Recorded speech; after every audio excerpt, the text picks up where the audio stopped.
Tense. आइए आज हम टेंस के बारे में जानते हैं।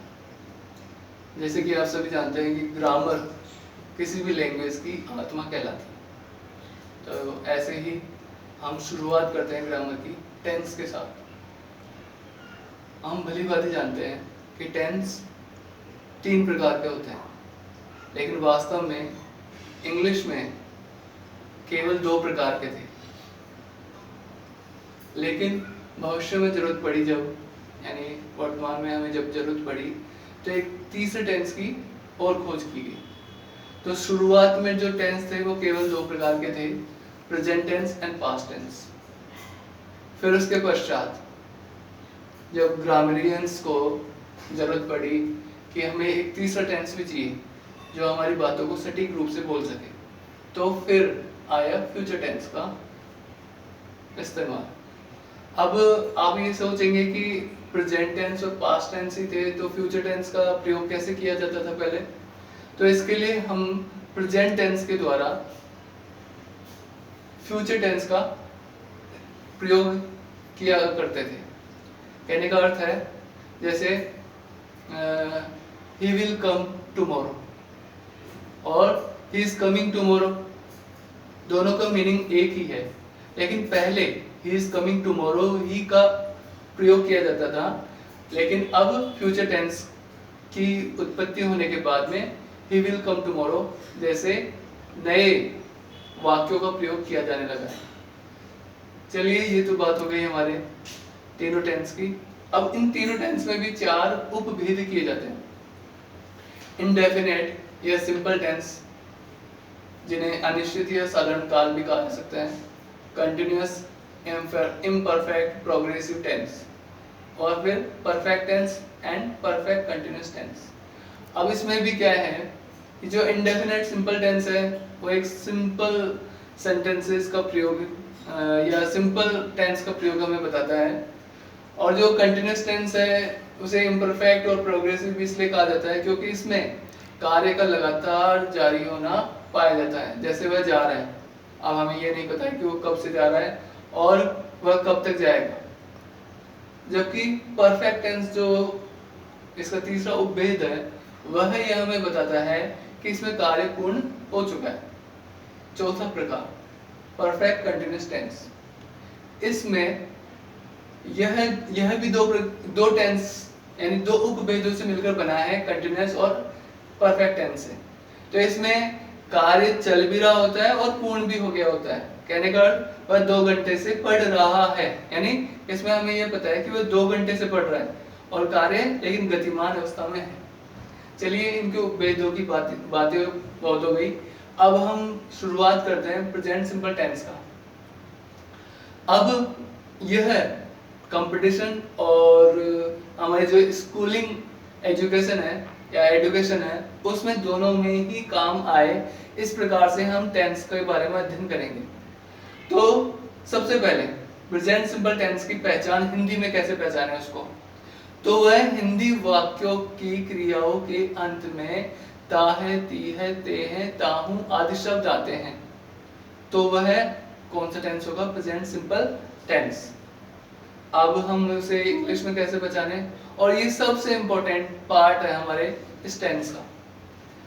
यदि हम इसके अंग्रेजी में पहचान या एडवर्ब्स का पता लगा लेंगे तो हम ये पता कर पाएंगे कि इंग्लिश में, जो कि हमेशा हमें पूछा जाएगा प्रश्न में, तो इंग्लिश में ही पूछा जाएगा, तो उसमें हम इसका प्रयोग आसानी से कर पाएंगे। इसके द्वारा हम पता लगा पाएंगे कि ये प्रेजेंट सिंपल टेंस है।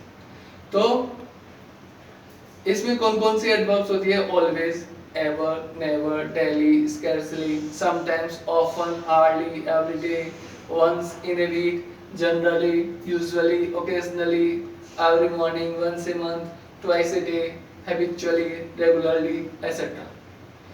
ये हमारे किसी भी टेंस का सबसे महत्वपूर्ण पार्ट है। इसमें हमें यह पता चलेगा कि हमें वास्तव में किसी भी सेंटेंस को सॉल्व करने के लिए किस टेंस के द्वारा हम इसको सॉल्व कर पाए। जैसे हम ये बात करें कि ही ब्लैंक आ गया, खालिस्तान आ गया, फिर गो टू स्कूल। तो अब हम इसमें जैसे इसमें कौन सी सुटेबल वर्ब्स आएगी, तो इससे हमें पता नहीं चल पा रहा। लेकिन हम ऐसे कहें ही, फिर ब्लैंक, फिर गो ब्रैकेट में, फिर टू स्कूल, एवरी डे, तो हमें तत्काल पता चल जाएगा कि प्रेजेंट सिंपल टेंस का हिस्सा है।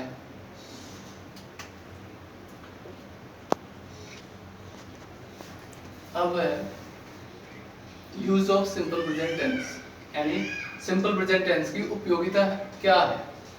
तो सबसे पहले यह हमारे सार्वभौमिक सत्य, जो यूनिवर्सल ट्रूथ कहलाते हैं, या मैथमेटिकल कैलकुलेशंस है, या साइंटिफिक फैक्ट्स है, या हिस्ट्रिकल फैक्ट्स है, उनके लिए प्रयोग किया जाता है।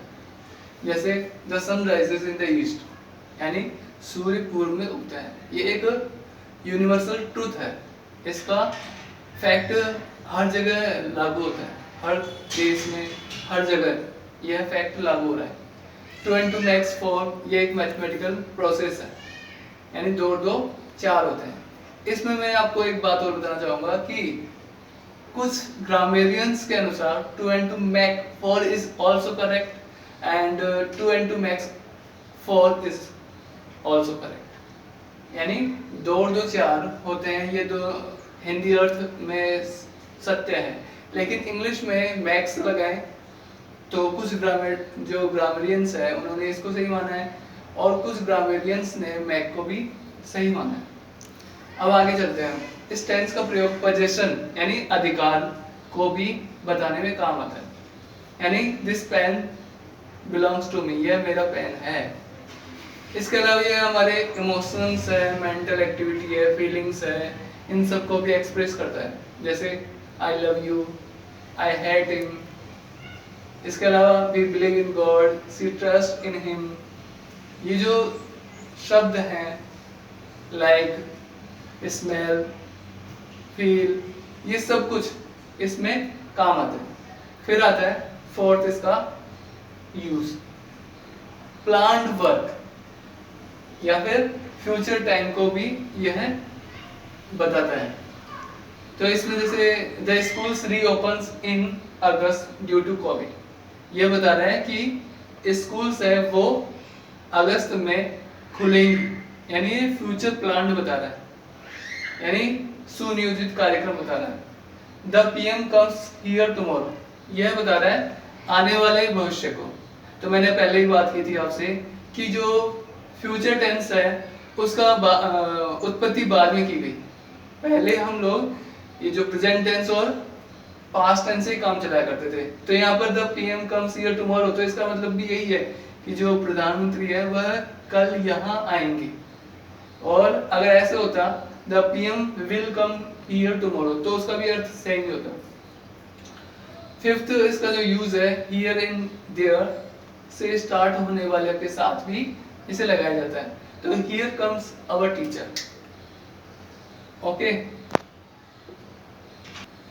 सिक्स्थ, कंडीशनल सेंटेंसेस में भी इसका प्रयोग किया जाता है, जैसे if you run fast you will win the race, यानी यह जो कंडीशनल सेंटेंसेस बनते हैं वो दो टेंस से मिलकर बने होते हैं।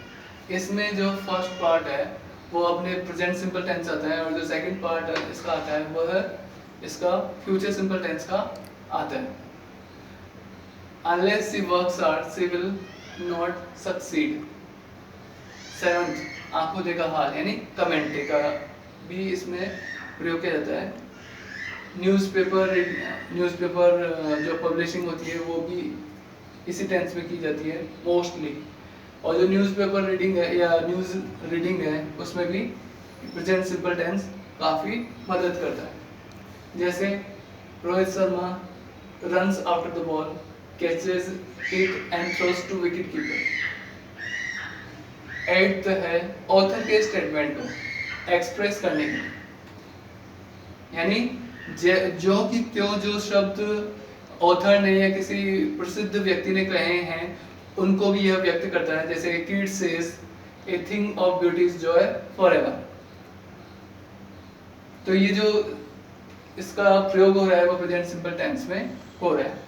इसके अलावा हिस्ट्री के जो पास्ट इवेंट्स गुजर चुके हैं और अगर हम उन्हें ऐसा जीवंत करना चाहते हैं तो उसमें भी ये प्रेजेंट सिंपल टेंस हमारी मदद करता है। जैसे at last Ram kills Ravan and returns to Ayodhya.